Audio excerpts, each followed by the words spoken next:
Universities have always been cannonballing ideas out into the world.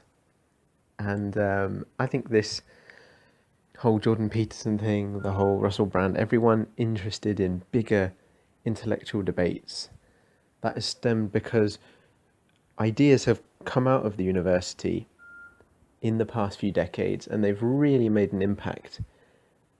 And I guess the only one I can contrast it to is communism in terms of the sheer break and divergence it's had from what's come before. So let me be clear. So I think there have been two things that have come from universities recently, I say recently, in the past half century, that have had huge impacts on Western society, not the rest of society, but Western society. The first one is post-modernism. Now, postmodernism, this idea of, well, it's a lot of things, but to me, if I were to concise it down for the purpose of this, it's the distrust of the people in power, of their power over your thoughts. It's an idea-based thing. It's not a military thing or an economic thing. It's an idea-based thing. It's a philosophy thing. It's the hegemonic control of those in power over how you think. And postmodernism said there shouldn't be one way of thinking. There should be all sorts. But it was more revolutionary than that. It wanted to not allow the control of thought. Or that's how it saw it. It didn't like that. It was a distrust of those with power on thought, on idea, on ideology, although it was itself an ideology in many ways. And so from that came this release in society, this in many ways you can see it in the 60s, the kind of the counterculture idea, the soft revolution ideas, because this wasn't military, this wasn't economic, this wasn't material, this was ideological, hence it doesn't bring about, although there were certainly military uprising in the 60s, but more you had, music and other ways of expanding consciousness. That was the idea. But that preceded the next beast that came along, which was post-structuralism. Now, post-structuralism, basically based on the idea that there is no objective truth, there is only subjective truth. And everything is viewed through a lens, made through a lens. No real facts. It's quite nihilistic, but it's also, and I think the main reason it's so popular, especially in universities, is because it's hyper individualistic, because it makes everything relative to the individual. My morality, my identity, my gender, these are now my things, and they're totally in my control. So you see, the two work together. You've got the kind of revolutionary postmodernism that says, stop influencing me, especially those in power. And then you've got post-structuralism, which is the individualism of my truth, my way. Now, a Christian critique of these two, the first thing I'd say is they both idolize the mind. They both idolize what you think about. And I think it's no coincidence that these two big ideas came about at a time when everyone in the West was doing pretty well. The 60s and such, and then later on 90s. People living comfortably, and I feel many of these ideas have come from people who are very safe. And so that's the first critique of this idolization of the mind. Therefore, if I'm physically safe, the next stage is mental safeness. But what they've done is they've taken that and applied it to the whole world where it's not the same way. So, for example, Ken Booth, when he talks about peace, he talks about emancipation being peace, the freedom to be who you want to be, that kind of idea, the hyper-individualism again. He talks about that for peace around the world, but I don't think that is what people in Yemen at the moment desperately want. I think it's quite insulting to say that what they need is intellectual emancipation to be free. They want an ending of the bombs.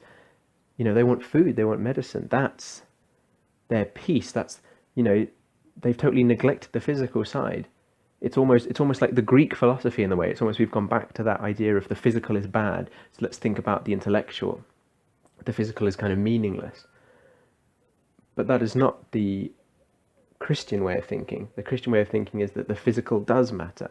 God has made the physical. Food is a gift.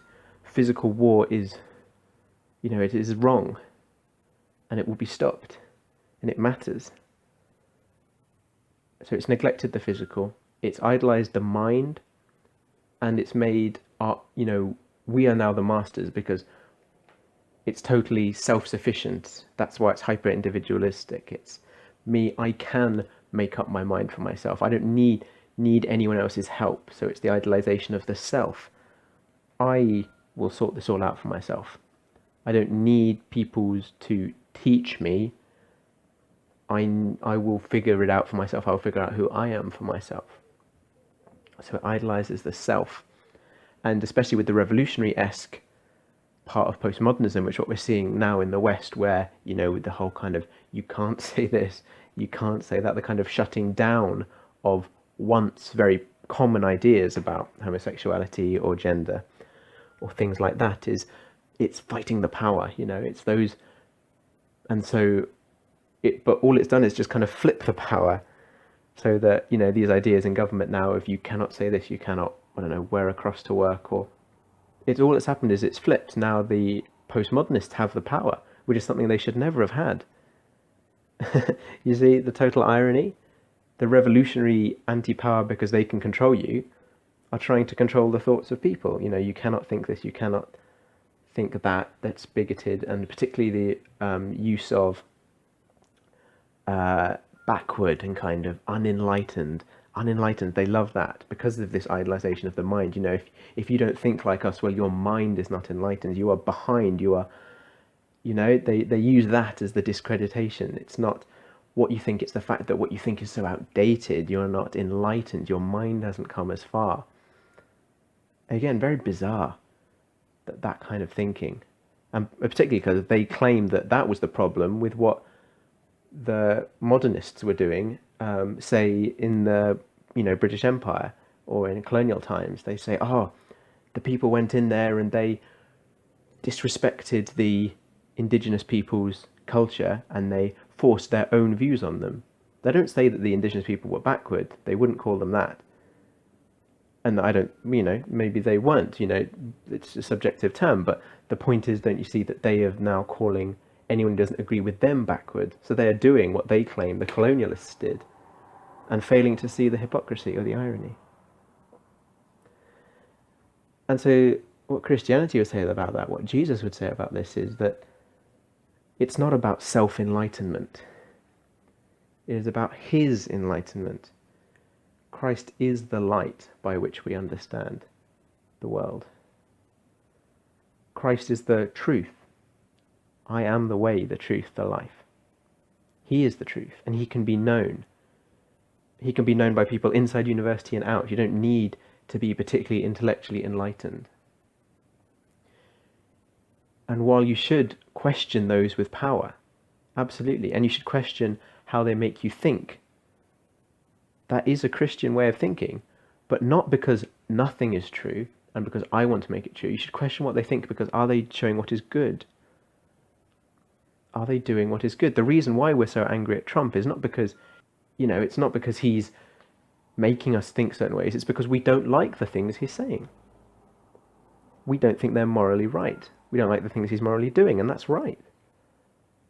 And we get our sense of right and wrong not from sitting down and thinking really hard, not from a focus group, but from the self-revelation of who God is and his character and his ways, because he is just and fair and loving, and we are called to be the same.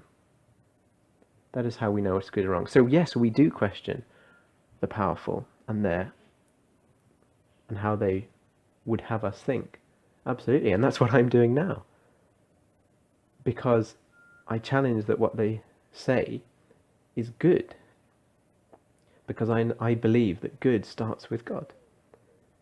And in Christ we have truth and we have goodness. Thanks for listening.